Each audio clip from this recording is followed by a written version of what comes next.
베드로후서 3장 18절 말씀.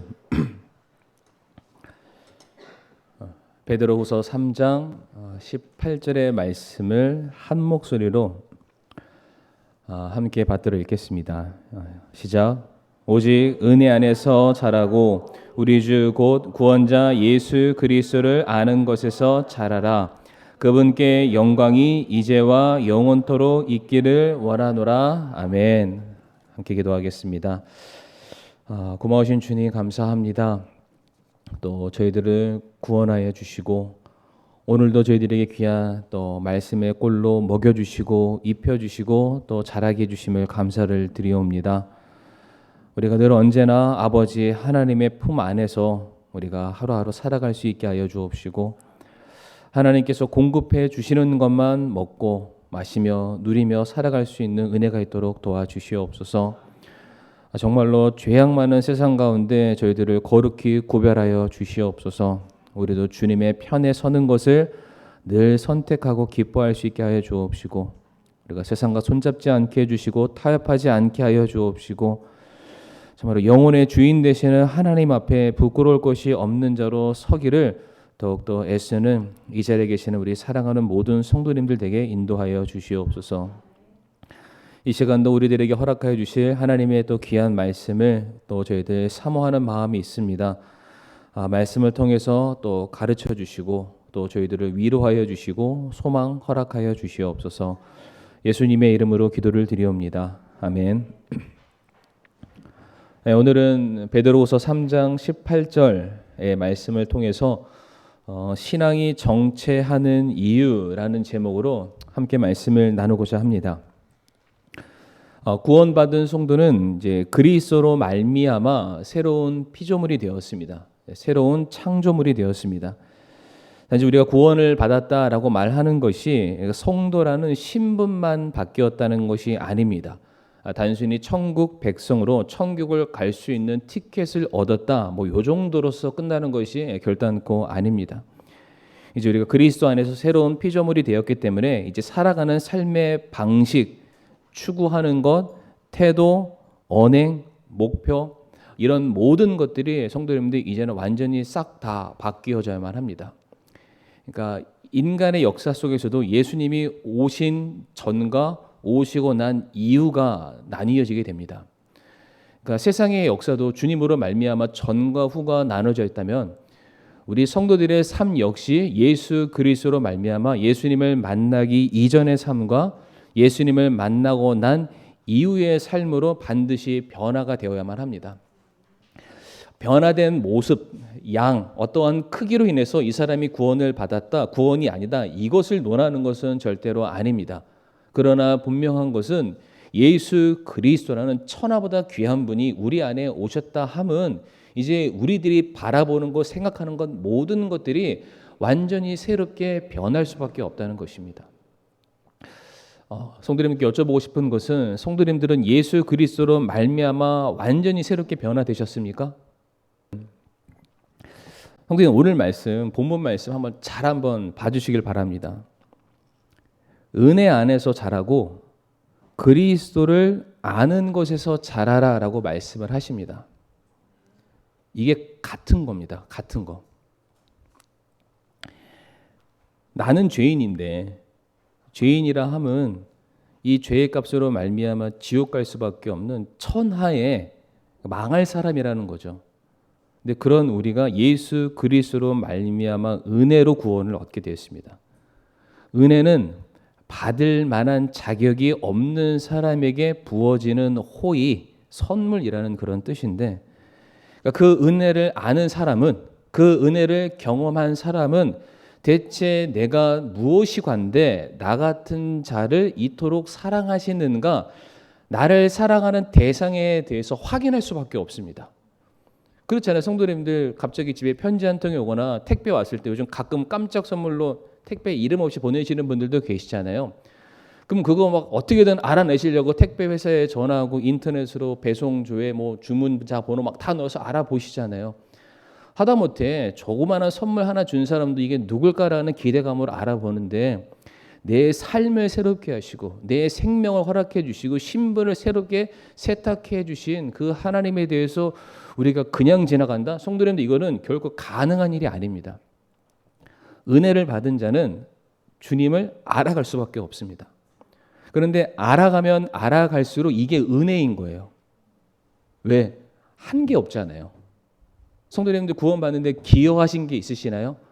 남들보다 조금 더 뭐 잘하신 뭔가가 더 있으신가요? 남들보다 내가 구원 받을 만한 자격이 우리에게 있었던가요? 없죠.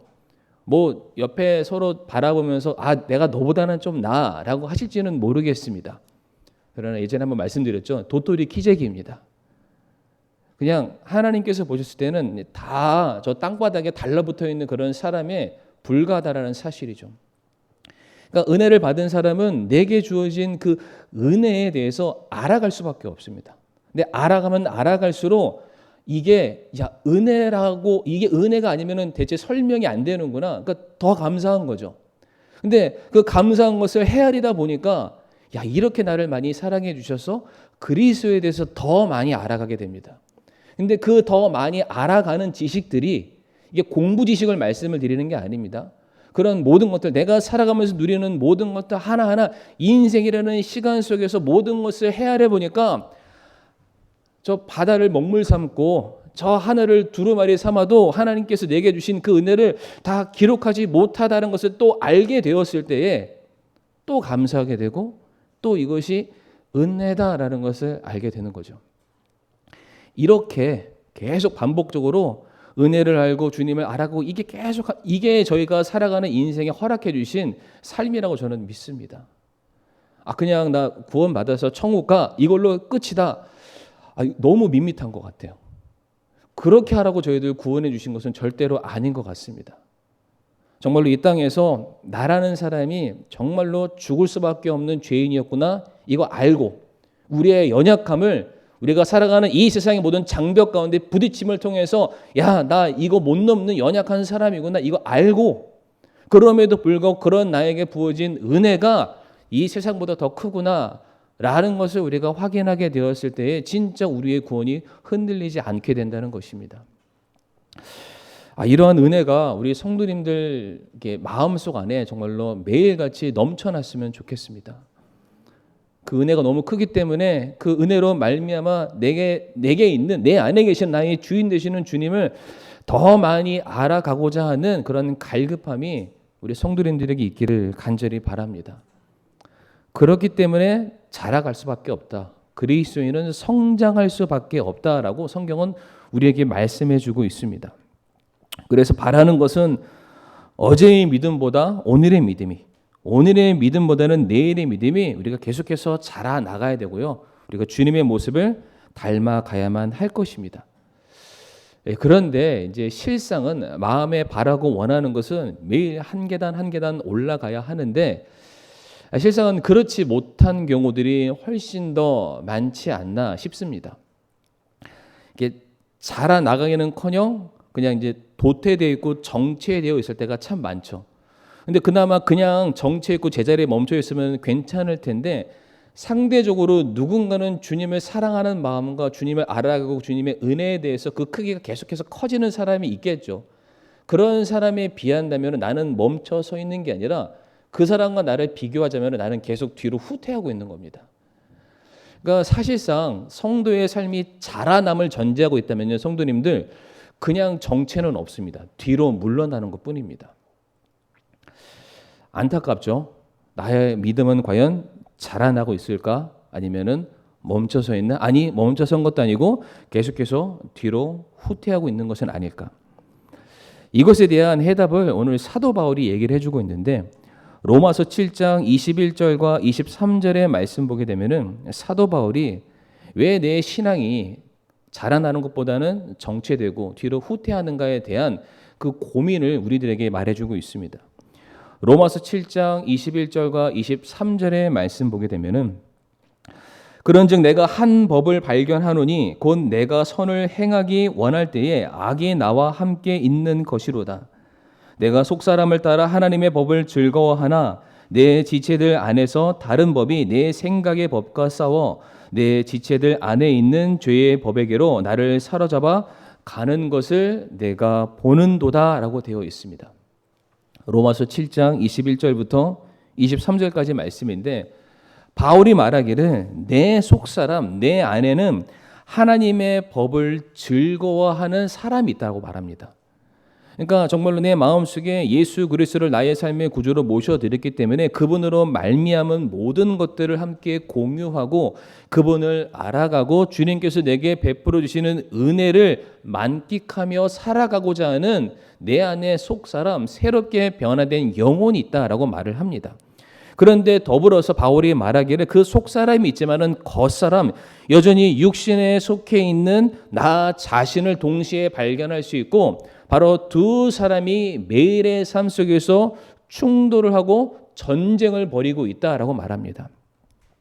마음속으로는 선을 행하길 원하지만은 하나님의 법을 즐거워하고 순종하기를 원하지만은 내 육신이 하나님의 법을 거부하고 불순종하고 오히려 말씀과는 반대되는 그런 삶으로 우리를 이끌어 나아가려 한다. 바로 성도님들, 신앙이 성장하느냐 정치하느냐 퇴보하느냐 자라나느냐 어디에서 결정나냐면은 내가 속사람의 길을 걸어가느냐 아니면 겉사람 육신의 길을 걸어가느냐, 바로 여기에서 우리의 신앙의 성장과 정체, 후퇴가 나뉘어진다라고 볼 수가 있습니다. 방금 전에 사진 한 장이 올라왔었죠. 인디안 속담에 관련된 얘기인데 한 인디안 할아버지가 자기의 손주를 바라보면서 손주야, 사람 안에는 두 마리의 늑대가 살고 있단다라고 말을 했다고 합니다. 인디안 속담입니다. 그런데 두 마리의 늑대가 어떤 늑대냐면 하나는 자아라는 늑대랍니다. 자아라는 늑대. 이 늑대의 특징은 화가 있고요, 질투가 있고 슬픔이 있고 욕심이 있고 오만이 있고 죄책감이 있고 거짓말이 있고 헛된 자존심이 있고 우월감 같은 거, 선치 못한 것으로 가득한 한 마리의 늑대, 자아라는 늑대가 내 안에 있고 또 다른 늑대는 믿음이라는 늑대가 있다고 합니다. 이 늑대의 특징은 기쁨과 평화와 사랑과 희망과 친절과 겸손과 자비로움과 진실과 연민을 가지고 있는 이런 믿음의 늑대. 내 안에 자아의 늑대와 믿음의 늑대가 날마다 싸운다. 이 이야기를 들었던 손주 인디언이 할아버지에게 물어봤다고 합니다. 할아버지, 그러면은 어느 늑대가 더 세요? 어느 늑대가 더 강한가요? 라고 물어봤습니다. 저희 둘째가 항상 자연, 과학, 도감을 보고 나면은 아빠 뭐가 제일 빨라요? 이거 대답하느라 제가 진머리를 앓고 있는데 이 할아버지가 손주한테 뭐라고 얘기했냐면 어느 늑대가 세냐면은 네가 먹이를 주는 늑대가 세라고 얘기했다고 합니다. 공감이 되십니까? 내가 어디에 마음을 쏟고 있느냐, 어디에 내가 관심을 두고 있느냐, 어디에 내 삶의 초점을 두고 있느냐에 따라서 또 다른 늑대가 다른 늑대를 잡아먹을 수밖에 없다. 마찬가지로 우리의 속사람이 성령 하나님의 기뻐하시는 뜻에 따라 우리가 순종하며 나아갈 때는 당연히 성장하고 자라날 수밖에 없습니다. 그러나 반대로 우리 겉사람이 육신의 본성과 욕구에 따라서 세상적인 삶의 방식을 선택하고요, 우리가 구원받기 이전의 옛 모습으로 돌이키고 죄악의 길을 따르게 되었을 때 우리의 신앙은 당연히 정체하고 퇴보할 수밖에 없다.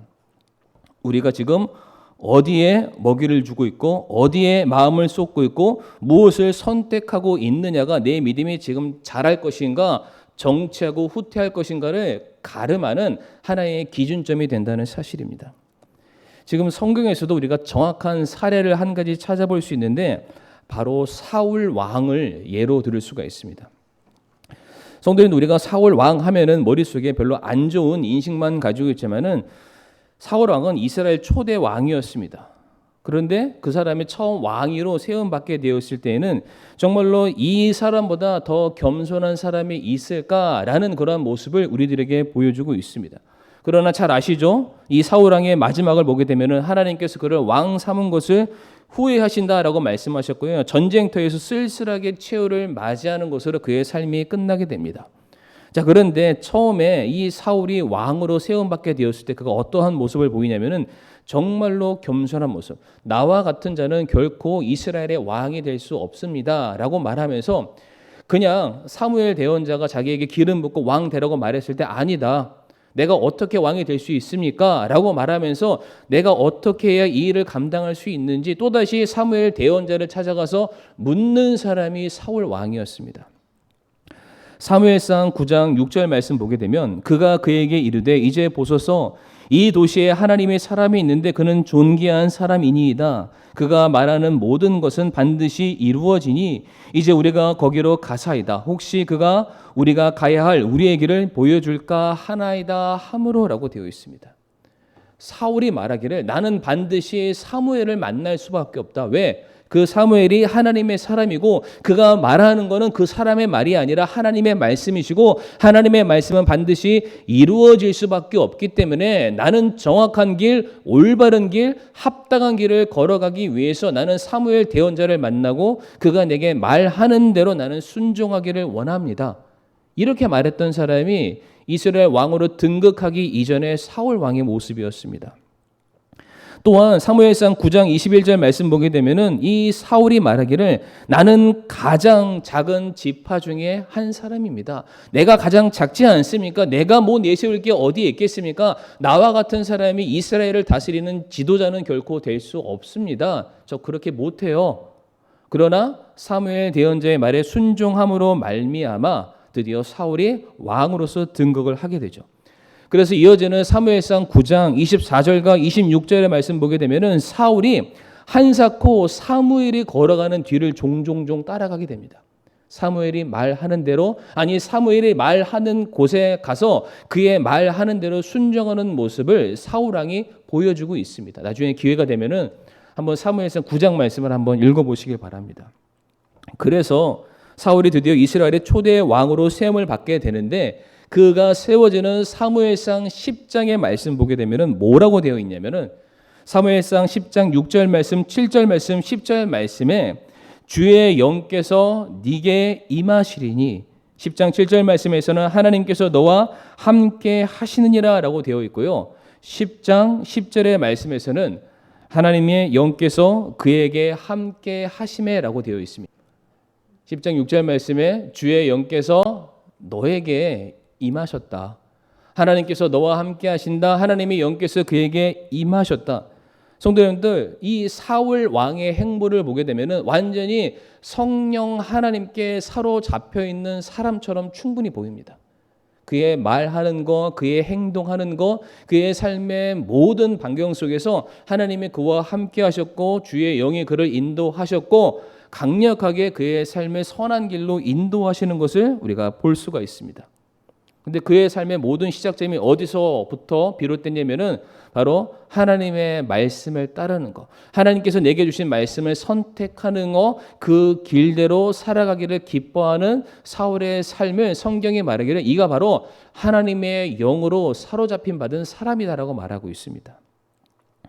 그런데 우리가 아는 것처럼 이 사울이 성령으로 충만했던 이 사울이 영적인 타락을 일으키게 되죠. 사무엘상 13장에 나와 있는데 블레셋과 이스라엘이 전쟁을 벌이는 장면이 사무엘상 13장에 있습니다. 말씀을 보게 되면은 블레셋의 10만 대군, 아니 10만보다 더 많은 병사들과 이스라엘의 3천 명의 군대가 맞붙는 그러한 장면이 기록되어 있습니다. 엄청난 블레셋 군대를 바라보게 되었던 사울은 그리고 두려움에 도망치고 있는 백성들을 바라봤던 사울은 그의 마음이 다급해지게 됩니다.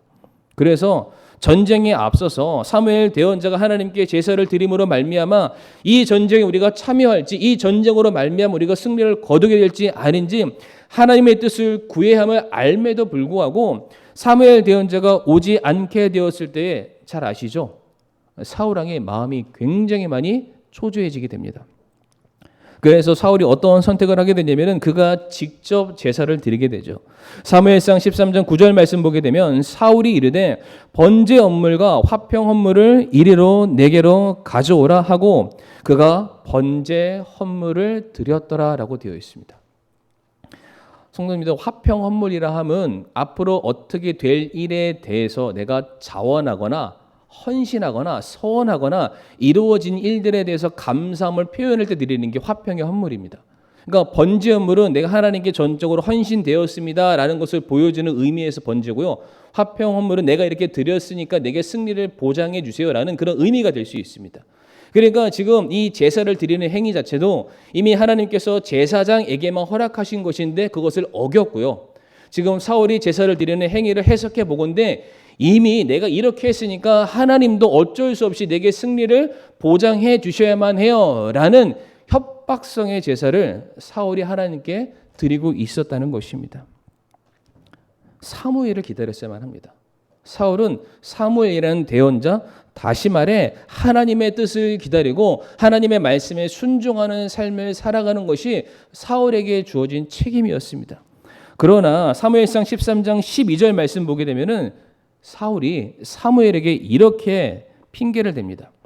내가 말하기를 이제 블레셋 사람들이 나를 덮치러 길갈로 내려오겠거늘 내가 주께 간구하지 못하였다 하고 그런 까닭에 내가 스스로 어쩔 수 없이 번제 헌물을 드렸나이다라고 말합니다. 너무 다급해서 당장 이 상황을 모면하기 위해서 어쩔 수 없었다는 거죠.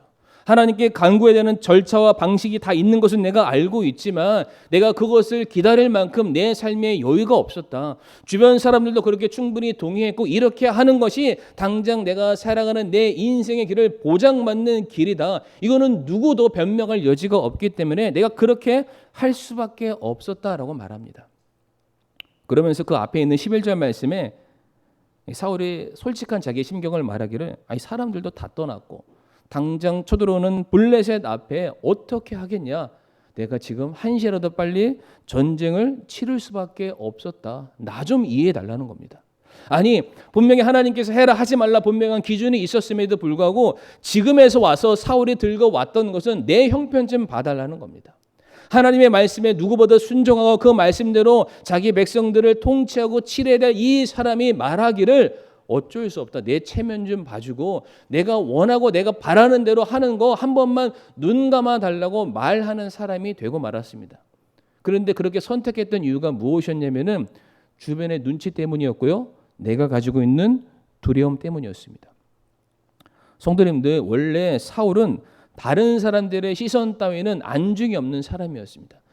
다른 사람이 사울을 바라봤더니 다른 사람들보다 어깨 하나는 더 높은 사람이다. 출중하다. 용맹하다. 대단한 사람이다. 이 사람 우리 왕으로 뽑아야지. 근데 사울은 말이죠. 아니에요. 나는 가장 작은 지파 중에 한 사람에 지나지 않고 내가 무엇인가 내세울 만한 것이 아무것도 없는 그러한 사람입니다.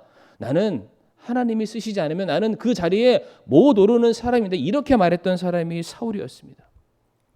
하나님이 허락하셔야만 그 자리에 앉을 수 있는 사람이라고 고백했던 이 사람이 자기의 주어진 상황과 문제 앞에서 드디어 속사람 성령의 뜻을 준행하는 사람이 아니라 겉사람 육신과 주변에 보여지는 환경에 급급하게 그것을 따라가는 이러한 모습을 그가 보이게 되었을 때에 드디어 바로 그 순간부터 사울은 성령의 인도함을 받는 사람이 아니라 겉사람, 그의 생각과 그의 주관과 이 세상의 방식대로 이끌림을 받아서 결과적으로 패망하고 낭망하고 그가 가지고 있는 왕권까지도 빼앗기는 그런 처절한 그의 인생의 결과를 맞이할 수밖에 없었습니다.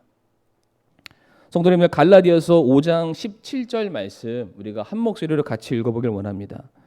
갈라디아서 5장 17절 말씀 같이 읽어볼까요? 시작. 육신은 성령을 대적하여 욕심을 부리고 성령은 육신을 대적하나니 이 둘이 서로 반대가 되므로 너희가 원하는 것들을 너희가 능히 하지 못하느니라. 아멘. 바울이 얘기했잖아요. 내 속사람과 내 겉사람이 날마다 싸운다. 동일하게 갈라디아서 5장 17절 말씀에서도 사도 바울은 말하기를 내 겉사람 육체와 속사람 성령이 매일같이 서로 대적하고 있다. 내 육신이 원하는 바를 내 안에 계시는 성령님께서 계속해서 막으신다. 동일하게 내 안에 계시는 성령님께서 내가 하나님의 자녀에 합당한 모습으로 걸어 나아가고자 할 때에 내 육신이 내 발목을 붙잡게 되는 그와 같은 내 안에 영적인 싸움이 날마다 끊이지 않고 벌어지고 있음을 말해주고 있습니다. 성도님들 저희 수요 예배 느헤미야 설교하고 있는 거 알고 계시죠? 사탄이 왜 우리를 공격한다라고 말씀드렸습니까? 사탄이 왜 우리를 공격하죠? 네, 맞습니다. 무서우니까. 하나님의 사람이 하나님의 사람으로 온전히 우뚝 서서 이 땅에서 하나님의 영광을 위해서 온전한 성벽을 쌓아 올리고 승리의 나팔을 부는 그 모습을 바라보기 두려워서 막아선다는 거죠. 계속 우리 주변을 흔든다는 겁니다. 성벽을 무너뜨리려고 하고 그 성벽을 쌓아가고자 하는 그 성도의 마음에 뜨거운 열정의 찬물을 끼얹는 그러한 모습들이 계속해서 우리들의 삶 가운데 일어나고 있었는데, 그 느헤미야에서 이스라엘 백성들이 그와 같은 영적인 공격을 이기는 해법이 무엇이었습니까? 기억나시죠? 해야 할 일은 끝까지 해야 된다는 겁니다. 내게 주어진 나를 위한 그 어떤 계획을 이루기 위한 것이 아니라 하나님께서 내게 맡겨주신 그 일을 끝까지 해야 된다. 속사람 성령 하나님의 인도하심에 끝까지 순종하며 따라가는 것이 우리의 사명이자 책임이라는 겁니다. 그래서 오늘 본문에서 사울은 계속해서 말하죠. 어쩔 수 없었습니다. 부득이했습니다. 현실적인 이유로 남들이 다 그렇게 하는 이유로 어쩔 수 없습니다. 누구라도 이 자리에 있으면 그렇게밖에 할 수 없습니다. 라고 자기 겉사람의 어떠한 요구를 선택하게 되었을 때 성도님들, 사울은 어떻게 됐냐면은 그냥 딱 세상 사람들이 이렇게 해서 저도 이렇게 했습니다. 사울의 삶은 세상 사람과 똑같은 수준으로 전락해버리고 말았습니다. 왕이었는데, 성령으로 충만한 사람이었는데, 하나님이 쓰시는 사람이었는데, 그 사람의 인생이 나는 세상 사람과 똑같이 하기를 원해요라는 그 말 한마디, 그 선택 때문에 그의 인생이 똑같이 그냥 세상 사람들의 수준으로 전락해버리고 말았다는 것이죠. 그래서 사무엘상 16장 말씀 보면은 성령으로 충만하고 하나님의 영이 주의 영이 함께 있었던 사울이 16장에 뭐라고 되어 있냐면은 악한 영에 시달리는 사람이 되었다라고 말하고 있습니다. 누구보다 승승장구하는 사람이었고 누구보다 하나님께서 귀하게 쓰시려고 하는 사람이었지만은 그 사람이 자기를 주관하시는 하나님의 말씀에 순종했던 것이 아니라 그냥 내가 원하고 남들이 말하는 세상적인 기준을 선택하는 순간, 그것을 붙드는 순간 그의 삶은 계속해서 신앙이 줄어들고 정체하고 뒤로 후퇴할 수밖에 없었다라는 말입니다. 성도님들, 다윗도 마찬가지였습니다. 혹시 그것을 기억하시는지는 모르겠지만 다윗이 전쟁 상황 가운데 자기의 병사들은 다 보내놓고 자기가 전쟁을 나가지 않는 그 상황을 기억하시나요? 다윗은 왕으로서의 자기의 직임에 성실하지 못했던 것입니다. 그런데 그렇게 다 나가고 혼자서 둘레둘레 성전 위를 돌아다 보니까 뭐가 보였나요? 목욕하고 있는 한 여인이 보게 되었죠. 음욕을 품게 됩니다. 음욕을 품는 것으로 끝났습니까? 그 음욕을 실제로 행하게 되었었고요. 알고 봤더니 내가 누구보다 아꼈던 내 오른팔이었던 우리야 장군의 아내였던 겁니다. 그런데 이 사실을 덮기 위해서 결국에는 우리야를 사지로 내보내게 되었습니다. 계속해서 악수를 두게 되는 거였죠. 속사람 성령 하나님의 인도하심을 계속해서 따라서 그의 믿음에 성장했던 것이 아니라 자기의 머리의 생각과 육신의 소욕을 따르는 선택을 하면 할수록 다윗의 삶은 저 밑바닥에 시정잡배만도 못한 그런 모습으로 전락해버리고 말았다는 것을 성도들은 우리가 결단코 잊어서는 안 될 것입니다. 무엇을 선택하느냐, 우리가 어디에 먹이를 주느냐에 따라서 우리의 믿음이 자랄 것인가 줄어들 것인가 결정날 수밖에 없습니다. 제가 다니엘의 예를 들고 마치기를 원하는데, 다니엘서 6장 말씀을 보게 되면은 이제 느부갓네살 왕이 나 외에는 그 누구에게도 절을 해서는 안 되고 기도해서는 안 된다. 만약에 그렇게 했을 경우에는 사자의 밥이 될 것이다라고 엄포를 놓게 됩니다. 그리고 딱 전제를 두죠. 30일간 기도하지 말아라 라고 말을 하게 됩니다. 그 약속을 어겼을 경우에는 어떻게 되나요? 말 그대로 사자의 밥이 될 수밖에 없는 거죠. 그러나 성도님들, 이때 다니엘이 무엇을 선택하게 되었나요? 뭐 잘 아시죠? 여전히 매일같이 정해진 시간 하루 3번 창문을 열고 나의 조국, 나의 하나님 계시는 성전을 향해서 하루 3번 기도하게 됩니다. 성도님들, 이때 다니엘이 얼마든지 타협할 수 있었습니다. 그러니까 기도하지 말라고 했으니까, 내가 그동안 창문 열고 기도했으니까 창문을 닫고 기도하면은 모를 수 있습니다. 그렇죠? 무릎을 꿇고 기도하는 게 문제였다면은 누워서 기도하거나 걸어가면서 기도하면 그만이었었고요. 혹여나 기도하는 것 자체가 문제였다면은 30일만 참으면 그만입니다. 얼마든지 다니엘의 신앙에 타협을 할 수 있었고 세상이 내게 요구하는 대로 얼마든지 선택할 수 있는 여러 가지 많은 기회들이 그에게 있었습니다. 그럼에도 불구하고 다윗은 끝끝내 매일같이 정해진 시간에 내게 임무를 주시고 나의 주인 되시는 하나님을 향해서 기도하는 그 일을 쉬지 않게 됩니다. 결과는 잘 아시죠? 다니엘의 삶을 통해서 느부갓네살 왕이, 다리오 왕이 너의 하나님이 진정한 참된 하나님이시다. 오히려 그 하나님을 우리가 믿고 섬기기를 원한다라는 고백을 남기기까지 합니다. 성령으로 충만한 사람, 성령 하나님의 인도하심을 받는 사람이 되었을 때에 이제 드디어 다니엘서 6장이라고 말씀드렸는데 다니엘서 7장을 가게 되면은 바로 그때부터 이 다니엘이 환상을 꾸게 됩니다. 네 마리의 짐승 환상이라든지 이제 앞으로 일어나게 될 계시록에 속해 있는 그런 환상들을 다니엘이 꿈꾸게 되는데 이게 무엇을 얘기할까요? 다니엘이 성령 하나님의 인도하심에 따르는 그 길을 선택하게 되었을 때 성령이 충만해서 하나님이 드디어 다니엘 같은 이 사람을 들어서 이제 네가 남들이 알지 못하고 보지 못하는 크고 놀라운 일들을 내가 너 속사람 성령 하나님의 순종할 줄 아는 너에게 내가 허락함하라고 그에게 모든 것들을 보여주시고 부어주시게 되었던 것입니다. 사랑하는 성도님들, 앞에 제가 인디안 예를 드렸지만은 우리가 무엇에 따라서 어디에 관심을 두고 무엇을 선택하느냐가 내 믿음이 성장하는가 아니면 내 믿음이 자꾸만 퇴보하는가 바로 여기에 달려 있습니다. 아무리 예배를 많이 드리고요, 아무리 성경책을 많이 읽고 아무리 내가 신앙생활 최선을 다한다 할지라도 이 자리를 벗어나는 순간 내가 살아가는 세상의 삶 속에서 매일같이 하루에 150번이라는 선택의 기로 가운데 내가 과연 내 육신의 생각대로 살아갈 것인가? 아니, 그럼에도 불구하고 내 안에 나를 구원하신 은혜의 주관자이신 주님의 말씀에 따라 순종하며 나아갈 것인가? 성도님들의 선택에 달려 있습니다. 성도님들의 선택이 성도님들의 마음을 쏟고 먹이를 주는 곳에 나의 믿음이 달려있음을 결단코 잊지 마시기를 간절히 바라겠습니다. 우리가 이사야 54장 4절부터 5절까지의 말씀 읽고 이 시간 마치겠습니다. 이사야 54장 4절에서 5절의 말씀이 되겠습니다. 같이 읽겠습니다. 시작. 두려워하지 말라. 내가 부끄러움을 당하지 아니하리라. 당황하지 말라. 내가 수치를 당하지 아니하리라. 내가 젊은 시절의 수치를 잊고 과부 때의 치욕을 다시는 기억하지 아니하리라. 너를 만드신 이는 내 남편이니 만군의 주가 그의 이름이니라. 그는 내 구속자요 이스라엘의 거룩한 자니 그는 온 땅의 하나님이라 불리리라. 아멘. 함께 머리 숙여 기도하겠습니다. 사랑하는 성도님들, 하나님께서는 자신을 따르고 자기를 믿고 의지하는 자들을 결단코 그냥 두지 않으십니다. 하나님을 선택하고 따를 때에 하나님은 우리 편에 서서 우리를 도우시고 우리를 반드시 책임지시는 우리의 하나님이십니다. 우리가 그런 하나님을 경험하면 경험하게 될수록 우리의 믿음과 우리의 신앙은 계속해서 자라나갈 수밖에 없습니다.